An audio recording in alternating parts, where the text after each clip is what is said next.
Kompleto ang Dong Puno Live kung wala ang bituin ng masa na si Doris Bigornia na nandyan sa Quezon Avenue. Kasama ni Doris ang Today reporter na si Fernan Marasigan ang nakascoop ng balitang holdapan sa isang sikat na nightclub na paborito daw hangout ng mga opisyal ng pulis at gobyerno. Doris, handa na ba sa ating showtime ang makasama natin dyan? Dong, alam mo, medyo maulan at malamig dito ngayon sa Quezon Ave, pero parang nilalagnat ang mga kasamahan natin dito dahil hot na raw silang ulanin ng sangkatutak na katanungan ang mga panauhin natin dyan. Kaya Dong, showtime na! Okay, maraming salamat Doris at sa mga kaibigan natin dyan sa Quezon Avenue. Alright, una-una tanungin po natin, no? Commissioner Baltasar, ngayon lang ba itong nangyari, itong lifestyle, di ba? Alright, si Doris. Doris, nariyan yata yung ating reporter na si Fernan Marasigan ng Philippine Today, ano? Reporter ng Today. At siya daw ang nakadiskubre, kasi parang tinatanggi ito ng mga police officials na nagkaroon daw ng hold-upan dyan sa classmates. At saka nung pumasok na yung mga hold-upan, ang dami daw nakita mga opisyal ng police na medyo mataas. Nariyan ba si Fernan? Nandito siya yung pasimuno ng lahat ng ito, masasabi natin. Kaya i-explican niya lahat sa atin, Dong, kung ano ba talaga ang nangyari. Fernan, ano ba talaga impormasyon mo doon? Go ahead. Actually, nakuha ko yan Saturday night. It was leaked to me by two friends. Tapos, the following day, wala naman ako talagang intention na isulat. Sabi ko, parang hindi naman So, pagising ko kinabukasan, kataon walang istorya. So, naalala ko yung sinabi sa akin nung dalawang barkada. Okay. So, I immediately check it with my sources at classmate and they confirmed it. They confirmed it? After they confirmed it, I immediately called Colonel Binag and asked him kung ano yung nangyari sa classmate. Tapos, dinideny niya. Sabi niya, wala raw ganung story. Tapos, when I told him na, hindi sir, may nakausap ako 3 tao na sinabi, kinuwento sa akin, ganito, ganun na nangyari. Bigla niyang inadmit. So, yun, sinulat ko na yung mga, kinuwento sa akin ng mga sources. Okay, so pwede sinasabi nila, isang GRO daw, umuwi lang ng alas 5 ng umaga na na-hold up. Wala naman daw talaga po nakapasok dyan sa classmates. Totoo ba yun? Dong, pakiulit mo lang, sinasabi mo ba na mayroong mga GRO na nagsasabi na wala naman talaga? Hindi. Ang sinasabi ng mga iba dyan, sabi ng polis, hindi raw sila na-hold up sa loob. May isang GRO daw na umuwi ng alas 5 ng umaga at yun daw ang na-hold up. Tingin ko, Dong, sorry kay Chief NB, pero tingin ko may cover up dito eh. Bakit? Kasi nung in-interview ko si Colonel Binag, ang sinabi niya last week yung nangyari. Tapos, ang nakakapag-suspect ron, bakit tinatago niya sa akin nung unang-unang tinanong ko siya tungkol dun sa story. Tapos nung kinuwento ko sa kanya, bigla nang inadmit. Okay, the following day, after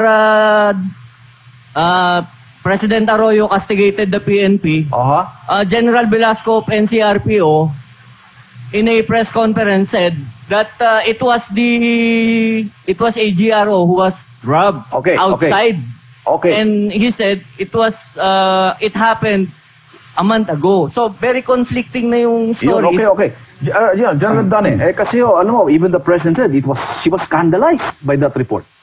Yeah, talaga kahit na nung nabasa ko yung diary ng umaga, nag-alala na ako dahil parating si Ma'am Iniimbestiga namin itong incident na ito, but there are some angles that we have to look into dahil pag ano talaga nangyari? Saan nangyari ba sa labas o sa loob?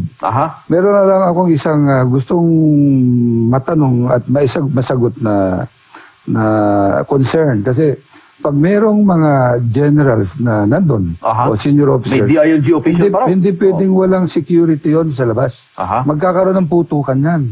Kung hindi naman general, pero sabi lang mga colonels halimbawa, mga superintendents. Kahit papano dong, meron driver, meron pa rin security yun. At silang lalaban sa kuratong balilim pag pumasok. Kahit papano, magkakaroon ng gulo yan. Hindi ma-hold up yun. Hindi maka-hold up ang club, pero sa loob. Bakit hindi makapasok?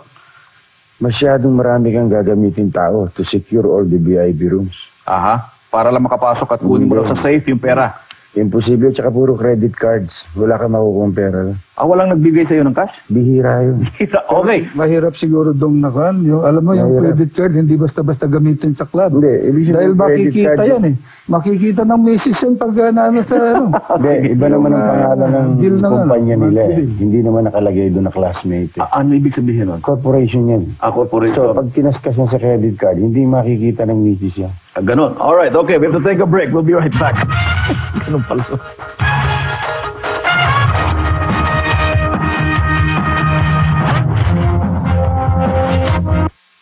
Ang programang ito ay hatid, di ba? Okay. Doris. Dong, meron pang kanina to si Fernan. Kanina pa ako kinukulit nito. Go ahead. Kanina pa niya gustong mag-react kay General Ebdani at saka kay Perry mismo. Dun sa conduct ng mga pagre-raid at hold-upan kuno sa loob ng mga club. Okay, Fernan, go ahead. Thank you, Dong. I hope hindi ako maputol this time kasi nadi-discredit ako. Feeling ko talaga kasi meron tayong ibang colleagues sa media because they were outscooped. They are trying to discredit me Okay. and my story. Okay? Ito sa sinabi ni Perry kanina na imposible daw na magkaroon ng robbery sa isang nightclub. Anything can happen. Tsaka yung kung si Algosi nga nakataka sa tightly maximum security ng Camp Crame. Doon kay General Ebdane na sinasabi niya na may mga kasama raw security. O sige, granting for the sake of argument na may mga kasama silang security. Pero number 1 na bawal sa club ang magdala ng baril sa loob. So, kung sakali mang may mga security men doon, bakit inalaw silang magdala ng baril sa loob? Ako may baril din ako pero nag-iwan ako ng baril ko sa club pagka papasok ako.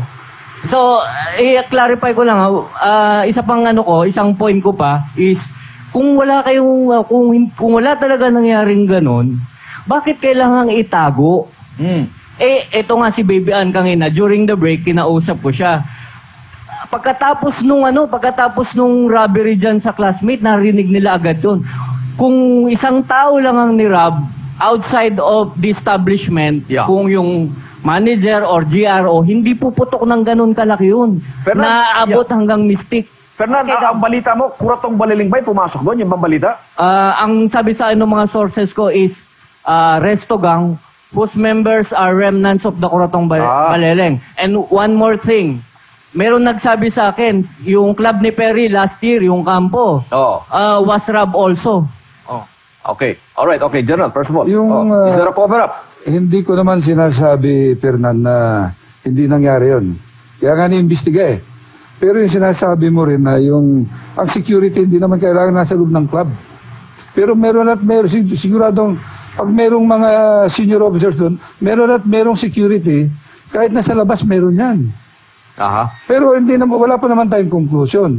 Right. Wala pang dapat pag-awayan dito eh. Inimbestiga pa yon. Ini-imbestiga. Alright, I just want to go back to Fernan. Fernan, ang sinabi doon sa report, merong mga superintendents, merong mga matataas na... Walang ranggong sinabi, pero definitely meron daw doon. At merong latest kahapon na when I was writing my story, biglang tumawag yung isang source. Pinapa-confirm sa akin na meron daw iginapos doon sa loob. But I never wrote the story kasi wala akong confirmation eh.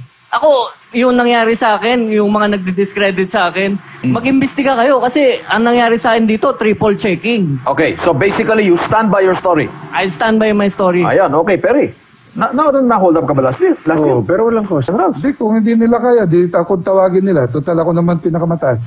Okay, alright. Doris, bago kami sa WPD, one more sa inyo because I know maraming gusto magtanong. Itong si Ann, meron siyang medyo maanghang na advice na rin para sa mga panauhin natin dyan. Tatanong ko lang po kasi, sorry po kasi medyo hanggang saan po ba yung limitasyon ng ginagawa niyong pag-lifestyle check ng mga pulis?